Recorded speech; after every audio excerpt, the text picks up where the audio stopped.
Hello and welcome to this presentation related to an introduction to vectors using analytical methods.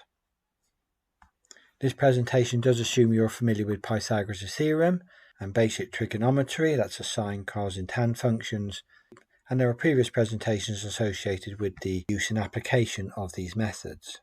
There are also previous presentations related to the analysis of two-dimensional force vector problems, where, for example, given a resultant force, we resolved it into components, or given the horizontal and vertical components, we calculated the resultant force. All of these presentations provide underpinning knowledge for this presentation. This presentation will also introduce the use of the I and J notation for two-dimensional vectors.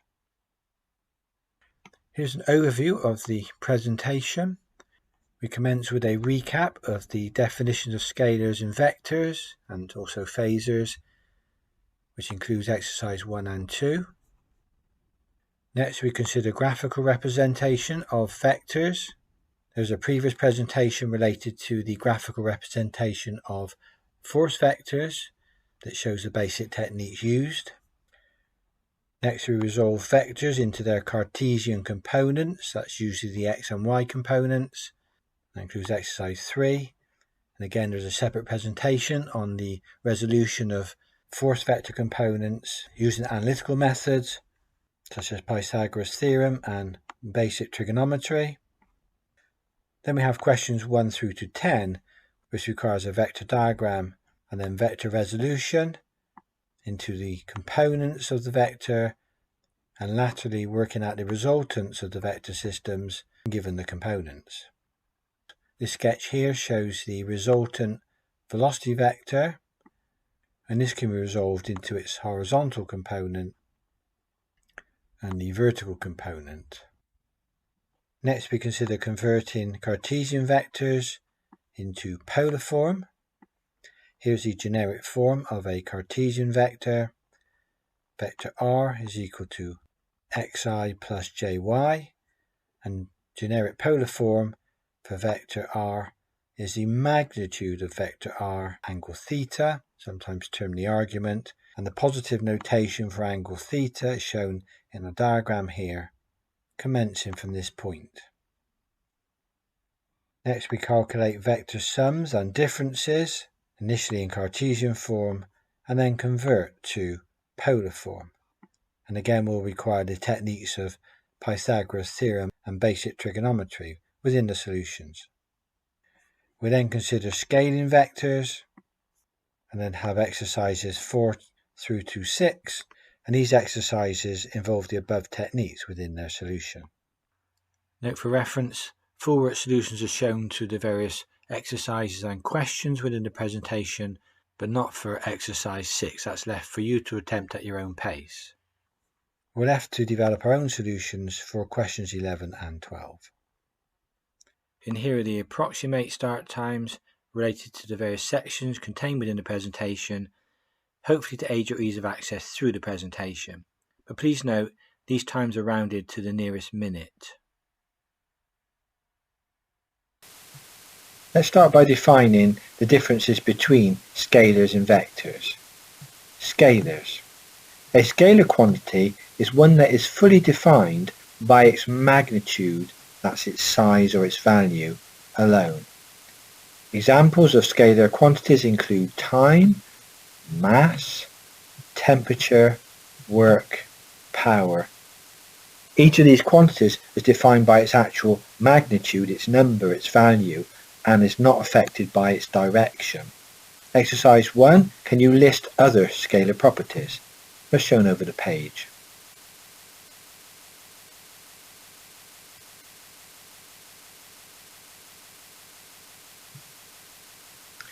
Exercise 1, here are some other scalar quantities. Area, acceleration, although that can also be a vector property, efficiency of a system, energy, mechanical, heat, sound, etc., a flow rate through a pipe, mechanical advantage in a lever system, speed of a car, the volume of a cylinder, velocity ratio, and bank balance. All scalar properties. Vectors. A vector quantity is represented by a straight line on a vector diagram and is described by its magnitude, its direction and its sense. In figure 1, the length of the line represents the magnitude or the value, the size, and the angle theta is the direction, angle theta here. Notation has been used at the endpoints, and this helps to define the vector's sense. So if we move from A to B, that is the sense of the vector and is defined as AB. In other words, the vector starts at A and ends at B. If we started at B and moved to A, the vector would be A, and that defines the sense of the vector. Vector quantities, it can include displacement, say given 25 meters due east, velocity, say given as 65 kilometers an hour on a bearing of 270 degrees, or a force of 20 kilonewtons acting vertically downwards. Each of those quantities there have a magnitude and a direction, and if we draw them on the vector diagram, we can also define their sense. Exercise 2 wants us to list further vector properties. Can you think of some before we look at the next slide?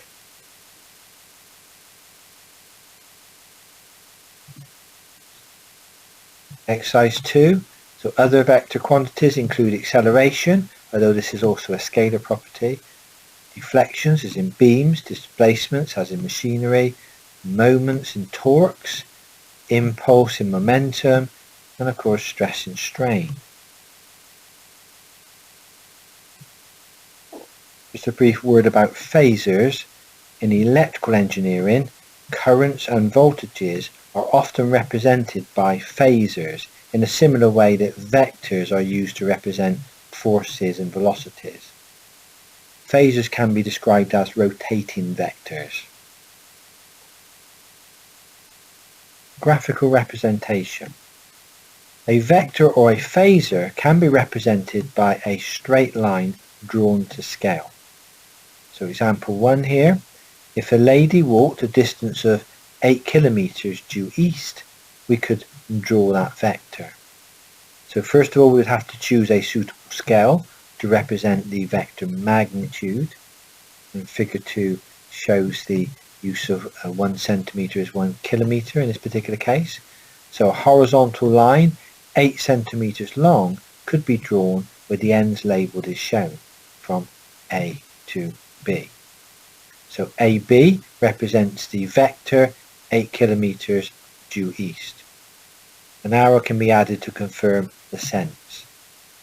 So in this case the magnitude is the length of AB, the direction is due east, and the sense is from A to B. For using graphical methods, we can take a system of forces applied at a point shown here, and we can draw a force polygon, and we can measure the resultant force to some scale from the diagram we use.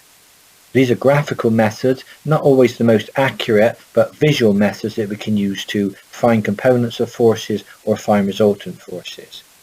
What we're going to do in this presentation though is to use analytical methods to find these resultant forces or the components of the resultant force.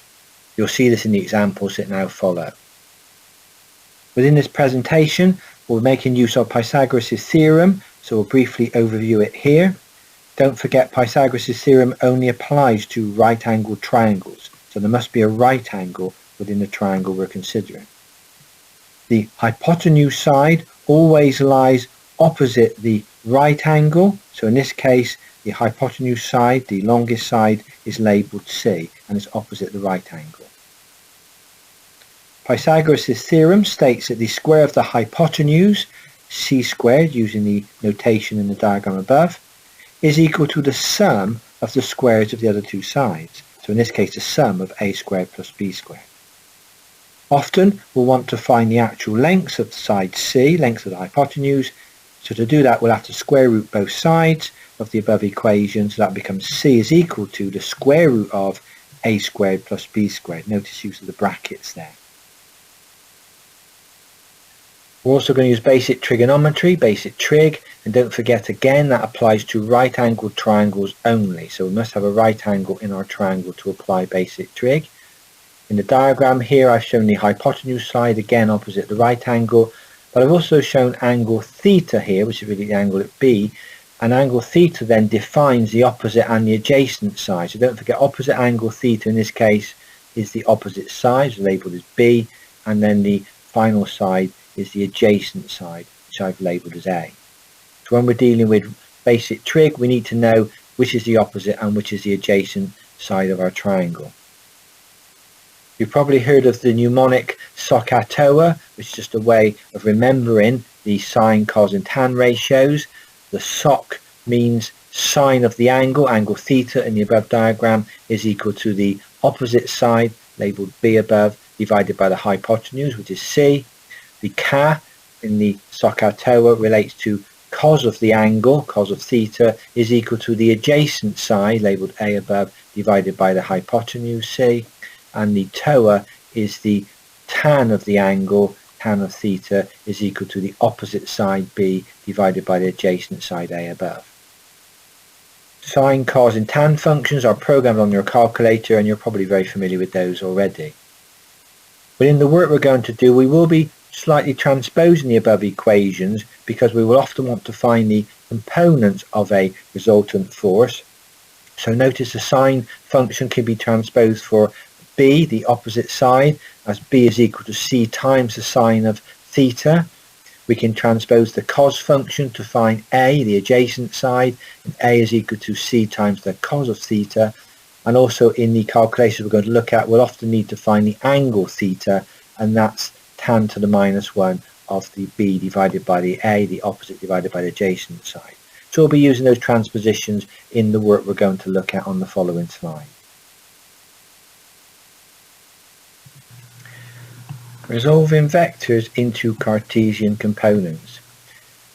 In the figure on the right hand side, vector AB has a magnitude of 60 meters per second. This is the vector we're talking about. In the A and the B notation indicates its sense. It makes an angle of 30 degrees with the horizontal. We can see that in the question, 30 degrees from the horizontal. So vector AB can be defined by resolving it into its horizontal component, labelled AC in the diagram, and into its vertical component, labelled CB in the diagram. In other words, the horizontal component is the adjacent side of this triangle on the right hand side here, and the vertical component is the opposite side. So to find the magnitude of component CB, that's the opposite side of the triangle given angle 30 degrees as theta, then that would be 60, the hypotenuse, times by the sine of 30 degrees angle theta, would give us 30 meters per second. And again, that goes back to the transposition we had on the previous slide from our basic trig equations. Exercise 3 wants us to calculate the component AC, which would be this component here, which would be the adjacent side of this right angled triangle. So again, back to our basic trig, that will be 60, the hypotenuse, times by cos of the angle, cos of 30 degrees in this case, and that gives approximately 52 meters per second. So the components of the 60 meters per second resultant velocity are in the vertical sense 30 meters per second, and in the horizontal sense 52 meters per second. We will be adopting this process in most of the questions we're now going to look at as we start to work through some examples and some exercises. On the previous slide, we were given a velocity vector that we were asked to resolve into its horizontal and vertical components. But in example 2 here, we're actually given the components of a force vector labelled AB. It has a horizontal component of 3 newtons, so 3 newtons here, and a vertical component of 4 newtons, so 4 newtons here. We're asked to find the magnitude and direction of the force vector AB.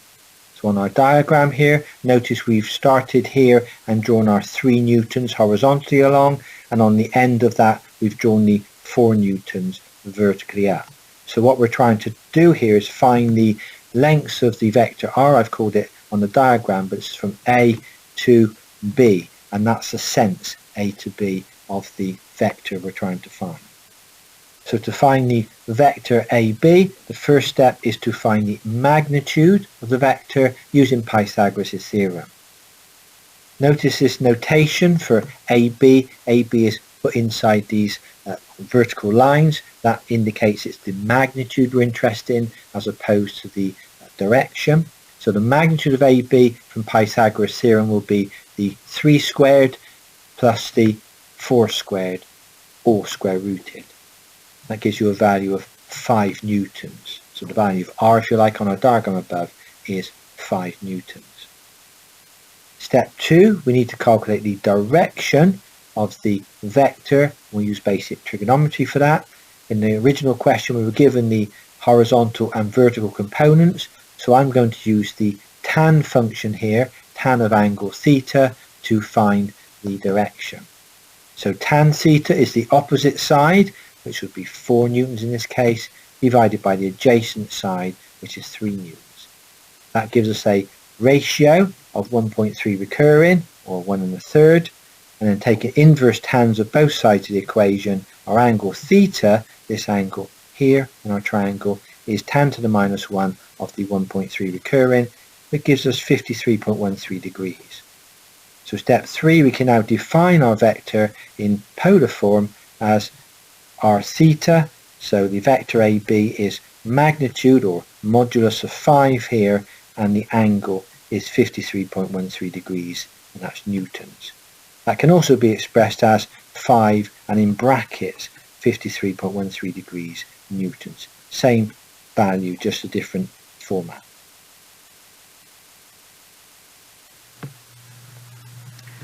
Okay, some tutorial questions listed here. Questions 1 to 4. We're asked to determine the values of the horizontal and vertical components, illustrating the results on a suitable vector diagram. The answers are given in the brackets here. I would encourage you to attempt these questions before looking at the solutions over the page. We'll just give you some general hints of how to resolve the forces. If you take the 3 Newton force at 30 degrees to the horizontal, then if we resolve that into its horizontal and vertical components, we have a horizontal component in that direction and then a vertical component in that direction. These will be at right angles to each other. So notice that we start here at the origin and we go horizontally along with one arrow and another arrow on the end of there to get to the end of the 3 Newton force. So you can think sometimes of walking along paths here. To get from here up to the end, we could go up the incline at 3 newtons, or to get to the same point, we could go horizontally along to this point and then vertically up to this point. Okay, so the arrows follow each other around from the beginning to the end of the diagram. If we resolve question 2 into its components, you will find a horizontal component is drawn along here, and on the end of there we would have the vertical component up here. Again, our right angle would be here. For question 3, the horizontal component will be drawn in this direction, and then the vertical component will be drawn in this direction. Our right angle being in here. And for question 4, our horizontal component will be drawn along in this direction, and our vertical component on the end of that, with our right angle being in here. Now in the question we are given the positive x and positive y notations, so when you evaluate your components you must state whether they're positive or negative according to the convention. So if you look at question 1, you will have a positive x component here, a positive y component here. Look at question 2, you'll actually have a negative x component and a positive y component. In question 3, you'll have a positive x but negative y component. And finally in question 4, you've got a negative x component and a negative y component. I'll let you work out the values of the components and assess their directions. But as I said, the solutions are shown on the following slides.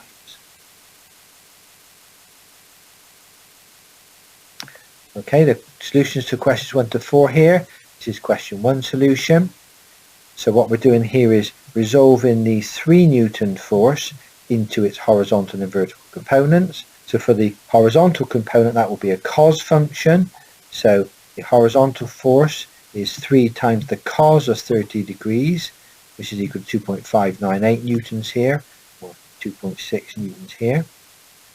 And the vertical component will be the sine function, so that'll be 3 times the sine 30 degrees, which is 1.5 newtons, which is the force shown here. Again, these expressions are coming from basic trigonometry of the right angled triangle, knowing angle theta, which is the 30-degree angle here, that's given in the question.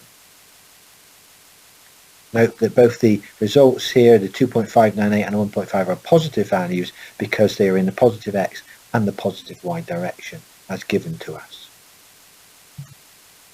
Question 2 solution here, we're given a 4 meters per second vector in this direction. We're asked to resolve it into the horizontal vertical components.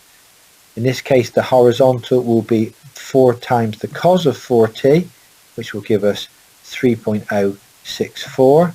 3.06 in the diagram. I've put a negative on my calculation because that is going in the negative sense of the notation given to us, but on the vector diagram here I've left it as a positive 3.06 because it's already drawn in the negative sense on the diagram. Working out the vertical component, that's 4 times the sine of 40. On the calculator that will be 2.571 meters per second. 2.57 meters per second on the diagram, and that's positive because that is in the upward direction, which is the positive sense we were given.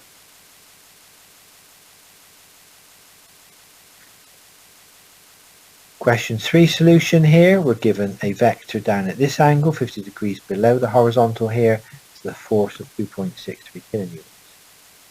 Again, to resolve this into its components, the horizontal component will be the cos function, so 2.63 times cos of 50 degrees is the angle given here. That gives a value of 1.691 kilonewtons. We're talking about kilonewtons as a unit here. So that's the value here, the 1.69 kilonewtons, horizontal component. And the vertical component is the sine function, so 2.63 times the sine of 50 here. And that gives us minus 2.014 kilonewtons. And again, negative because it's going in the opposite sense to our positive direction. It's shown on here, it's shown in that sense, so that's why I put it as positive 2.01 here. Question 4 solution, we're given the velocity vector of 7 kilometers per hour at 60 degrees to the vertical in this case. We need to be careful here when we evaluate our components because now the opposite side of the 60 degrees, this side here, is actually the horizontal component in this case. So the sine ratio will give us the horizontal component and the cosine ratio will give us the vertical component in this particular instance. So to find the horizontal component, that will be 7 times the sine of 60 degrees, giving us negative 6.06, negative because it's going in this direction. Okay, it's going against our positive notation here. So on the diagram I've shown it as a positive 6.06 kilometers per hour because that's in the correct direction. Under the calculation I'm indicating it's a negative value. And then to work out the vertical component, that will be 7 times the cos of 60 degrees, which will be a negative 3.5 kilometers per hour, negative because it's coming down. So on my diagram I'm showing it down, but I'm writing it as a positive 3.5 kilometers per hour there because it's shown in the correct direction, but it's opposite to the positive notation. So again, be very careful with the sign conventions here. The calculations are relatively straightforward, but you need to understand why the negative signs are used and how the vector diagram is drawn. Tutorial questions continued here. question 5 and question 6. I would encourage you to read the questions, and again, if you can, have an attempt at resolving the components, but the solutions are shown on the next slide.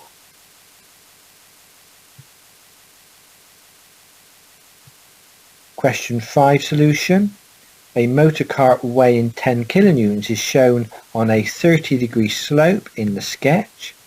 We've got to resolve this weight force into its components along the slope, so parallel to the slope, and at right angles to the slope, perpendicular to the slope. So, information given, our weight force of 10 kilonewtons acts vertically down, weight force always acts downwards, and the 30-degree incline is to the horizontal.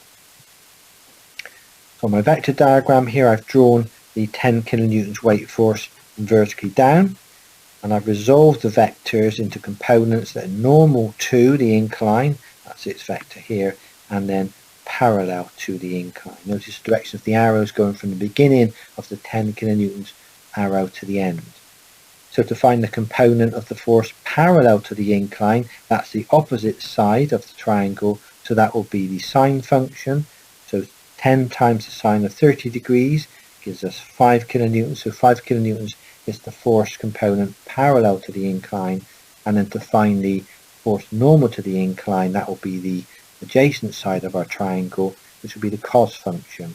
So 10 times the cos of 30 degrees gives us 8.66 kilonewtons, and that's the normal force component. Question 6 solution here. A block is being pulled up an incline, as shown in the sketch on the right, using a rope that makes an angle of 25 degrees to the incline. The pull or the force in the rope is 50 kilonewtons. We're asked to draw a suitable vector diagram and indicate the magnitude of the components of this force parallel and at right angles or perpendicular to the incline. So in the sketch here, here's our block, and we've got a rope attached to it that applies a force of 50 kilonewtons in an angle of 25 degrees to the incline. So in our solution, we've got the vector diagram. 50 kilonewtons is the force that's in the rope, and that's at 25 degrees to the slope itself, so 25 degrees in here. And we're asked to find the components that are normal to and parallel to the incline. So on a right angled triangle here, this would be the opposite side, this would be normal to the incline, and this would be the parallel side, it's parallel to the inside, which is the adjacent side. So to find the adjacent side, that would be what I would call the horizontal component, h here, that's 50 times the cos of 25, that gives you 45.3 kilonewtons, and to find the vertical side here, the opposite side, that would be 50 times the sine of 25 degrees, that's 21.1 kilonewtons. I'll let you check out those values for yourself. Question 7 and question 8 listed here. The answers are shown in the brackets at the end of each question. I would strongly encourage you to attempt these questions before looking at the answers on the following slides.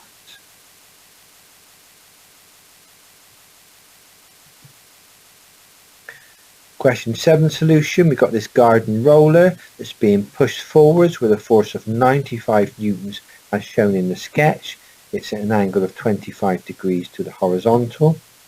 We've got to evaluate the horizontal and vertical components of the force. So using our vector diagram, there's a 95 Newton force applied downwards. In that direction, it's 25 degrees to the horizontal. So the downward vertical force will be in this direction, and the horizontal force will be in this direction. Notice 25 degrees is here, so the angle given, so the opposite side is the vertical side here. So the opposite side involves the sine function, so 95 times the sine of 25 degrees gives you 40.15 newtons, that's the downward vertical force, and then 95 times the cos of 25 degrees gives you the horizontal component, which is 86.1 newtons. If we start at this location on the 95 Newton vector, then the vertical force component has a sense going downwards, and the horizontal vector has a sense going to the right here. So we end up at the end of the 95 Newton vector. Question A ship is being steered in an easterly direction as shown in the sketch. However, owing to a south to north crosswind, its motion and velocity are shown at the angle of theta is equal to 16 degrees to the eastward direction. We've got to find the forward speed of the vessel given these conditions. So in the sketch we've got the 2 meters per second vector, and that's at an angle theta, which is 16 degrees in the question. So for our solution, our vector diagram looks like this. This is the 2 meters per second vector given, and we've got to resolve that into the horizontal component to find the motion in that direction. So 16 degrees is the angle. This makes this the opposite side, and this is the adjacent side. So adjacent side, we need the cos function. So the velocity in the eastward direction is 2, the hypotenuse, times by the cos of 16 degrees. And that gives us a velocity of 1.923 meters per second. I'll let you check the calculations. Question 9 and question 10 stated on this slide, and again the answers are shown in the brackets. I would encourage you to attempt this before looking at the solutions on the following slides. Question 9. A sledge is being pulled on the level by 2 horizontal ropes which are at right angles to each other. The respective tensions in the ropes are 30 newtons and 50 newtons. We've got to find the resultant force on the sledge and the angle it makes with the rope having the greater tension. So given our diagram here, there's our sledge. We've got the 2 forces in the rope, 30 newtons pulling in this direction and 50 newtons in this direction. We've got to find the resultant force, so that will be a Pythagoras theorem problem. So from our vector diagram, this is our 30 Newton force and this is our 50 Newton force. It doesn't actually matter which you start with. You can start with the 50 and then add the 30. You'll get the same resultant force, whichever approach you take. We've got to find the angle to the biggest force, so we'll be finding angle theta here. So to find the resultant force, I've labelled it R here. That will be the square root of the 30 squared plus the 50 squared. That's from Pythagoras theorem, and that gives us the value of 58.3 newtons for the hypotenuse, and the angle from the maximum force, the 50 Newton force, is given by the tangent function. So the angle theta is the tan to the minus 1, or arc tan, of the opposite side, which would be 30, divided by the adjacent side of our triangle, which is 50 in this case. Give us an angle of 30.96, or approximately 31 degrees.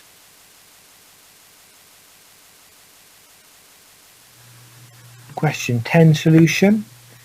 A plane is flying due north with a speed of 700 kilometers an hour. If there is a west to east crosswind of 70 kilometers an hour, we've got to find the resultant velocity of the plane and give its direction relative to due north. So on our velocity vector diagram, I've drawn the 700 kilometers per hour velocity vector vertically up, northward direction, and on the end of that I've drawn the 70 kilometers per hour west to east side wind, crosswind. What we've got to do now is to find the magnitude and direction of vector r. So to find our resultant velocity, I'm going to use Pythagoras theorem. So from the velocity vector diagram above, that will be 70 squared plus 700 squared, all square rooted, gives us an r value, a magnitude of 703.5 kilometers per hour. And to find the angle, or the bearing in this case, from the north, that will be the tan function. So to find the actual value of theta, the angle here, that's the arc tan, or tan to the minus 1, of the opposite side of our right angled triangle at 70, divided by the adjacent side, which we can see is 700. That gives us an angle of 5.71 degrees east of north, or that can be specified as simply a bearing of 5.71 degrees. We're going to consider now an alternative form of stating two-dimensional vectors.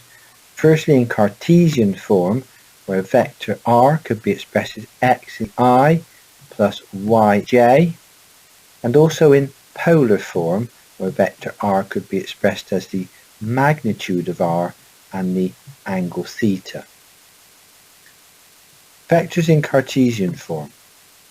A vector such as r shown in the sketch can be defined in terms of unit vectors I and j in the xy plane. So r could be expressed as 3i plus 4j, where a unit vector means the magnitude or size of the vector is equal to 1. So vector I is 1 unit in direction of the x-axis, and vector j is 1 unit in the direction of the y-axis. So when we say 3i, we mean 3 units in the x direction, and when we say 4j in this case, that's 4 units in the y direction. Vectors can also be expressed in polar form. So vector r could be expressed as the magnitude or the modulus of r. Notice the vertical lines there either side of r trying to state the modulus, and the angle theta, where the modulus of r can be found from Pythagoras' theorem, so x squared plus y squared all square rooted. In the case of the vector above, the modulus of r would be 3 squared, the x squared, plus 4 squared, the y squared, all square rooted, so that gives us 5 for the length of the vector here. And if we want to find the angle, we would use the tan function, so the angle theta is tan to the minus 1 of the y side divided by the x. So in the diagram above, that would be tan to the minus 1 of 4 divided by 3, and that would give us an angle of 53.1 degrees in this case. So we could express the vector r in polar form as 5 angle 53.1 degrees. Now, one thing to be very careful of when you're specifying polar form is the angle must always be measured from the horizontal on the x here in an anti-clockwise direction, this way round. That's the positive value of theta, and that is essential that all angles in polar form are measured from the horizontal. They must start in this position here and go anti-clockwise from that position. If you specify positive theta from any other position, you will have the wrong vector. So it's very, very important that you understand that the angle theta must start from this position here and go in an anti-clockwise direction around. That's the positive sense for all polar form of vectors. We're going to look at example 3 here. What we've got are two forces acting at a point on an eye bolt as shown in the sketch. So there's our point here, and we've got two forces, a 4 kilonewton force acting at 40 degrees from the horizontal as shown here, and a 5 kilonewton force acting at 50 degrees from the horizontal as shown here. We've got to find the resultant force acting at point O in both Cartesian and polar form.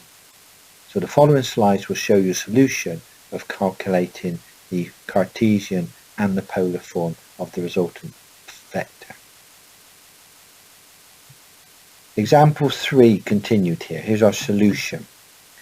Now the first thing we must do with a type of problem like this is to work out all the angles specified from this horizontal position in an anti-clockwise direction. We cannot use the original 40 degrees and 50 degrees. We'll get the wrong answer if we use those angles in the calculations. We must specify the angles from this horizontal position here. So if the angle given here is 40 degrees, that's in the question, we need to find the angle measured from here around to that position. We need this angle here. So it's 180 degrees to the horizontal, so take away 40, we get 140 degrees. So the angle we first need for the 4 kilonewton vector is 140 degrees. If we are given this angle of 50 degrees from the information in the question, then what we will need to specify is an angle around here. I can draw it to this position. That angle there which will actually be 230 degrees. It will be 180 plus the 50 degrees. So we must use the angle specified from the horizontal here in the calculations we're going to do. If we do that, if we use those angles, then the calculations become relatively straightforward, because all of our horizontal components will relate to the cos function, or in other words, all the I components will be a cos function, and all the vertical components, or the j components, will be a sine function. And that's the easy part of the calculations. Once you have the angles measured from the horizontal anti-clockwise around, as shown above, you just simply write down the forces in terms of their I and j components. So taking the 4 kilonewton force, the horizontal component will be simply 4 times the cos of 140 degrees. The vertical component for the 4 kilonewton force is simply 4 times the sine of 140 degrees. So we've got our I and our j components. I is in the horizontal and j is in the vertical. For the 5 kilonewton vector, it would simply be, in the horizontal sense, 5 times the cos of 230 degrees, that's our I component, plus 5 times the sine of 230 degrees, the vertical component, which is the j component. Example 3 continued. Just repeated step 1 here from the previous slide for convenience. We're now going to summate our horizontal and vertical components. So step 2, we're summating the horizontal components. Don't forget, horizontal components are the cos functions. So summation of the horizontal components is 4 times the cos of 140 degrees plus 5 times the cos of 230 degrees. Those are the I components. Evaluating the expression, we get minus 6.278I in kilonewtons. And that's this vector shown on the diagram. It's negative, so it's drawn in this sense. Step 3, we're going to summate the vertical components. Those will be the sine functions. So summating the vertical forces, we'll get 4 times the sine of 140 degrees plus 5 times the sine of 230 degrees. Those are the j components.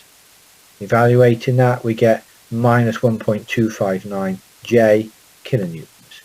That will be drawn in this direction, downwards, a negative value, but it's stated positive here because it's drawn in a negative direction. So our resultant force, stated in Cartesian form for vector r, will be minus 6.278I minus 1.259 j kilonewtons. All I've done on the last line is just factorized on the negative and made the forces inside the bracket positive. Still kilonewtons. Example 3 continued. I just repeated the vector diagram and the resultant force in Cartesian form for convenience. So we're now going to convert the Cartesian form of vector r into polar form. So step 3 in our process, using Pythagoras theorem, we're going to find the magnitude of vector r. So that will be the minus 6.278 component squared plus the minus 1.259 component squared. I've used the negatives there because that's how we calculate them on the previous slide, but of course I don't need really to put the negatives in there, because when you square a negative number you get a positive number. But I've just shown it for completeness. If we square root those values, we get a modulus, or a magnitude of r, 6.4 kilonewtons. So that's the value there. Step 4, we need to find the direction of the vector. Now notice I'm actually calculating what I call angle alpha here, because using my tan ratio I can calculate this value in here, but that is not theta. Okay, theta is always measured from here in an anti-clockwise direction. That's a positive value of theta. So I'm calculating alpha first, from which I will then calculate theta. So alpha in this case is tan to the minus 1 of the opposite side component, 1.259. I put a negative in because that was what we calculated, and that's divided by the adjacent side component, the 6.278 kilonewtons. component. Again, I put it in as negative because that's what we calculate. The negatives cancel anyway. So I end up with a value of alpha of 11.34 degrees. Now from our diagram, we can clearly see we need to add the value of 11.34 to 180 degrees to get the value of theta. So theta, the angle we're looking for, is 180 plus the alpha, 180 degrees plus the 11.34 degrees. So theta is 191.34 degrees. So finally, step 5 here, stating the vector in r theta format, the polar form, is going to be r is equal to the modulus, or the magnitude, 6.4 kilonewtons, and then the angle theta, 191.34. That gives us kilonewtons. Scaling vectors. If we have a force vector OP, and it's defined as 3 angle 60 degrees in newtons, and we want to scale it by a factor of 4, so we want 4 times OP, we simply multiply the modulus, or the magnitude, by the 4.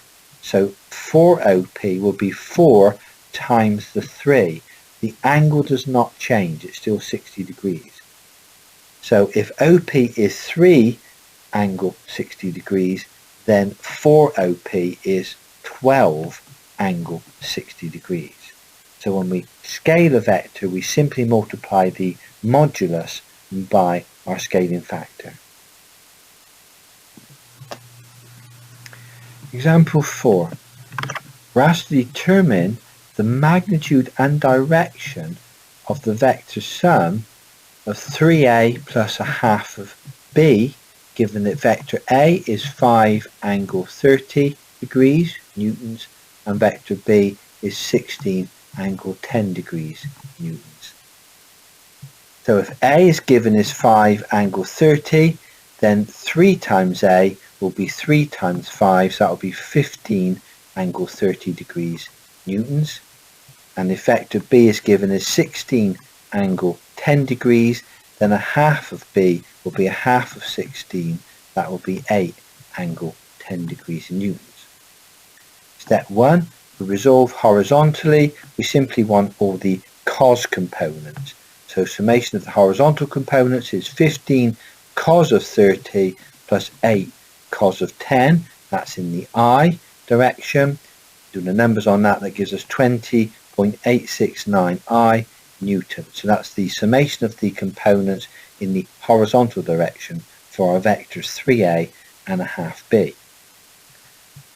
Step 2, resolving forces vertically. Summation of the vertical forces is just the sine components. So it's 15 times the sine of angle 30 plus 8 times the sine of angle 10 degrees. That's the j components. That's a summation of all the vertical components.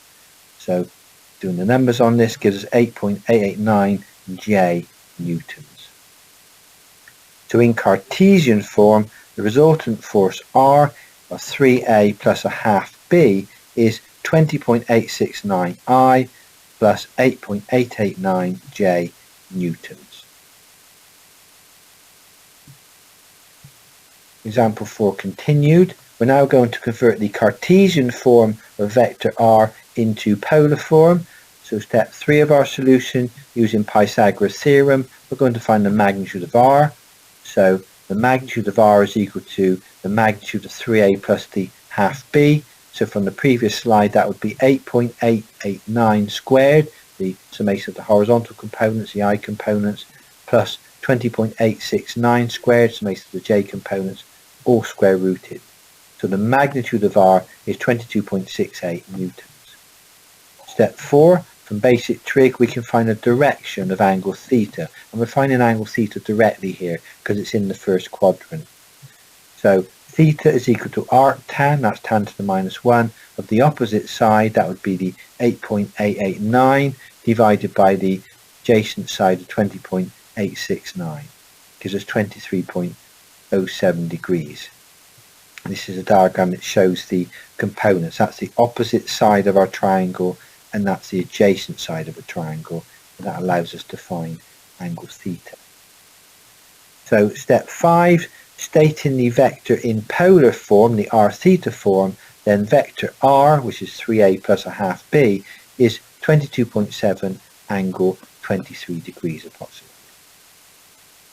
Exercise 4. We are given force vectors A, 10 angle 60 degrees newtons, and B, 7 angle 45 degree newtons.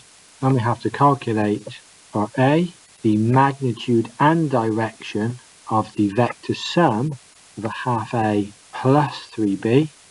And part B, we have to calculate the magnitude and direction of the vector difference of 1.5A minus 2B. Answers to part A shown here, both in Cartesian and polar form, and to part B shown here again in Cartesian and polar form. I would encourage you to stop the presentation and attempt exercise 4, but the full work solutions are shown on the following slides. Exercise 4, part A. We're asked to find the magnitude and direction of the vector sum half A plus 3B. So if A is 10 angle 60 degrees newtons, then half of A will be the 0.5 times 10, so that will be 5 angle 60 degrees newtons. If vector B is given as 7 angle 45 degrees newtons, then 3 times B will be 3 times the 7, will give us 21.45 degrees newtons.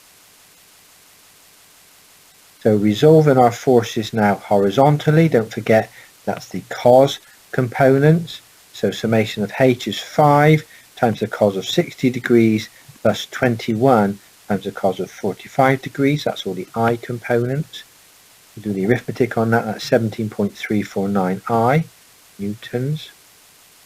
And then resolving our forces vertically, that's all the sine components.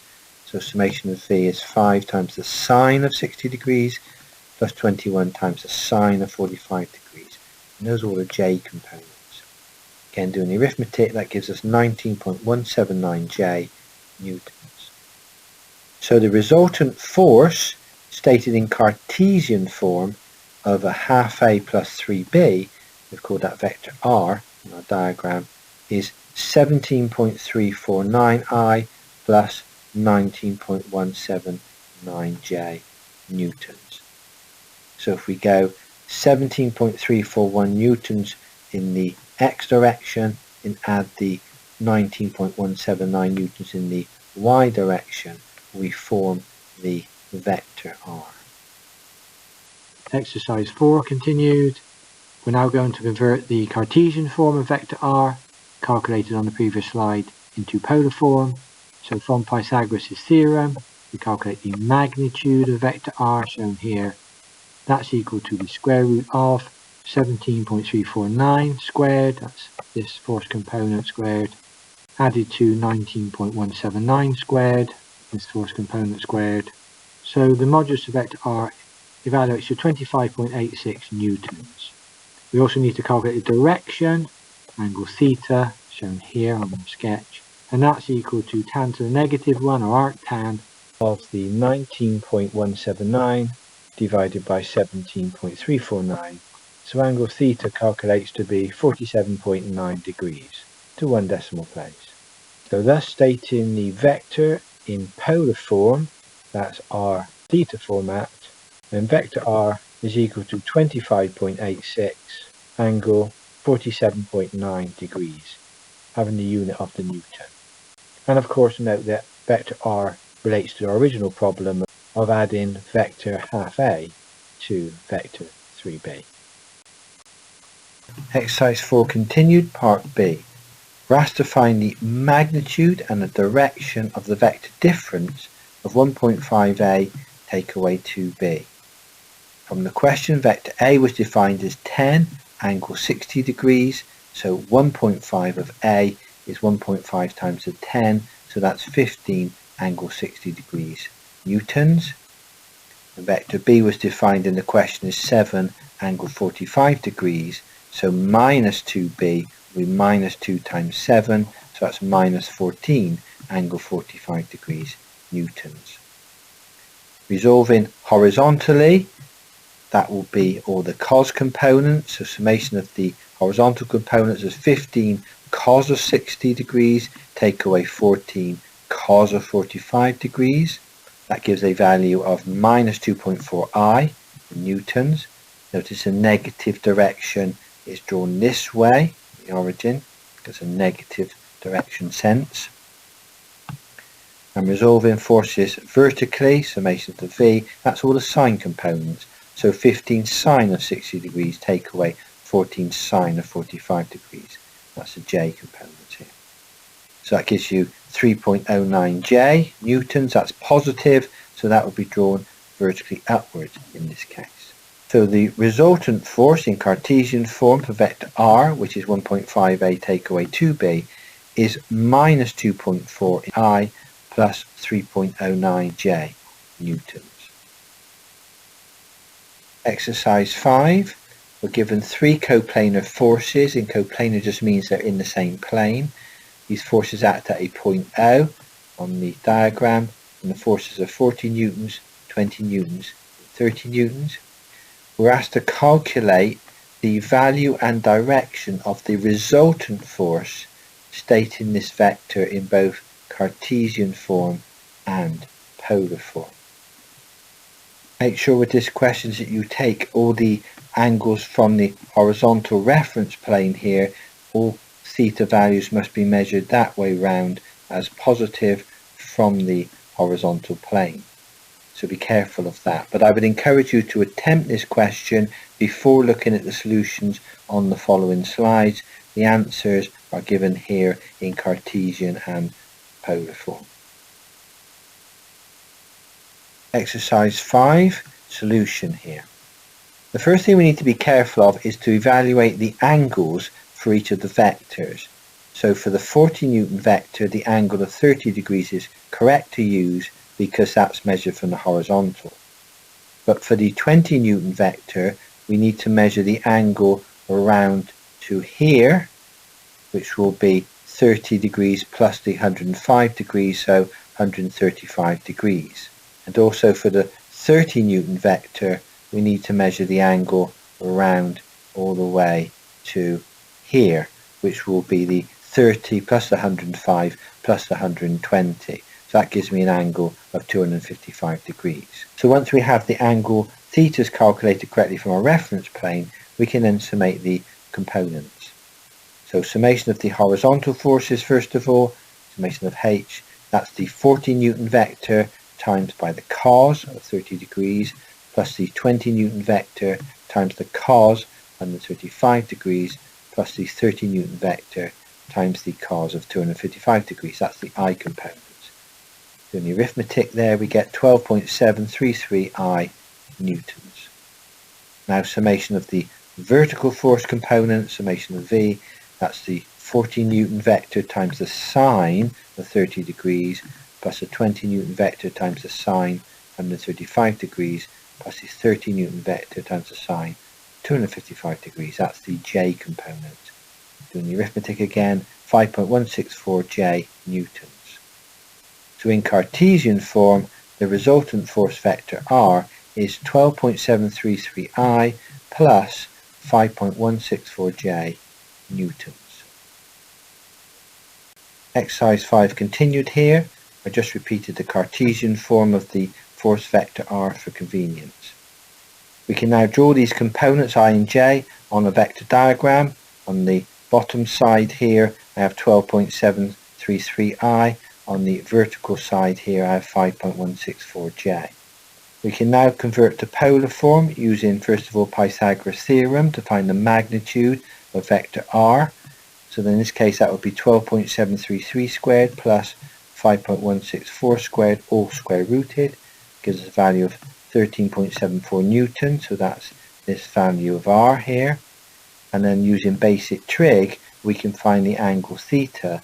So that's tan theta, in this case is the opposite side, 5.164 divided by the adjacent side, 12.733. Taking the inverse tans of both sides of the equation, we get an angle of 22 degrees for theta from the horizontal. So in polar form, the vector R is 13.74 angle 22 degrees newtons.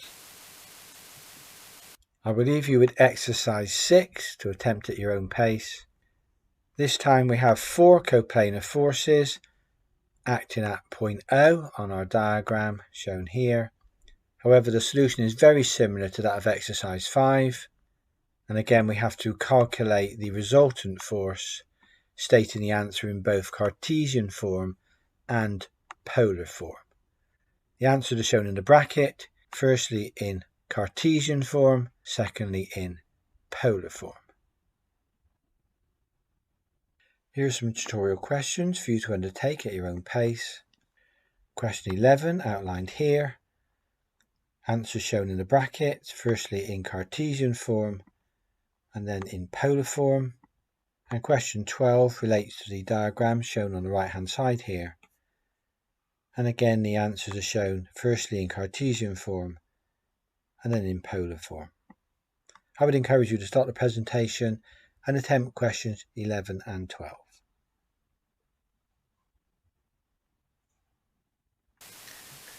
The bibliography used to help develop this presentation, again some very good textbooks here. I would encourage you to review for further information. I hope this has been of interest to you and thank you for viewing.